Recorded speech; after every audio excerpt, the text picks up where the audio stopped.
మట్టి సహజంగానే ఆల్కలైన్ స్వభావం కలిగి ఉంటుంది కాబట్టి మట్టి కుండలోని నీరు శరీరంలోని ఆమ్లత్వాన్ని సమతుల్యం చేస్తుంది. ఇప్పుడంటే దాదాపు ప్రతి ఇంటిలో ఫ్రిడ్జ్లు ఉంటున్నాయి. ఆహార పదార్థాలు పానీయాలు చల్లగా ఉండేందుకు వీటిలో భద్రపరుస్తూ ఉంటారు. కానీ ఒకప్పుడు చల్లటి నీళ్లు తాగాలంటే మట్టి కుండలనే ఉపయోగించేవారు. ఇప్పటికీ కొందరు వీటిని ఉపయోగిస్తున్నారు, కానీ చాలా తక్కువ. గ్రామాల్లో నివసించేవారు, ఫ్రిడ్జ్ కొనే ఆర్థిక స్తోమత లేనివారు ఎండాకాలం వచ్చిందంటే చాలు చల్లటి నీటి కోసం ఇప్పటికీ మట్టి కుండనే ఉపయోగిస్తుంటారు.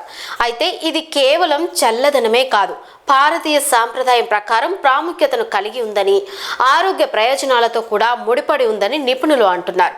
పెద్దలు ఆయుర్వేదిక్ నిపుణుల ప్రకారం మట్కా లేదా మట్టి కుండ అంటే మట్టి పాత్రలో నీరు నిల్వ చేసి తాగడం ఆరోగ్యదాయకం. ఎందుకంటే ఇది సహజమైన చల్లదనాన్ని ఇస్తుంది. అంతేకాకుండా మట్టి కుండలోని సూక్ష్మ రంధ్రాల ద్వారా నీరు ఆవిరయ్యే ప్రక్రియ నీటిని చల్లగా ఉంచడంలో సహాయపడుతుంది.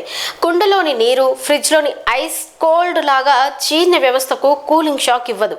ముఖ్యంగా వేసవి కాలంలో ఇది గొంతుకు జీర్ణక్రియకు సౌకర్యంగా ఉంటుంది. అంతేకాకుండా మట్టి సహజంగానే ఆల్కలైన్ స్వభావం కలిగి ఉండటం వల్ల శరీరంలోని ఆమ్లత్వాన్ని సమతుల్యం చేస్తుంది, యాసిడిటీ సమస్యలను తగ్గిస్తుంది, మెటబాలిజం ప్రాసెస్ను మెరుగుపరుస్తుంది.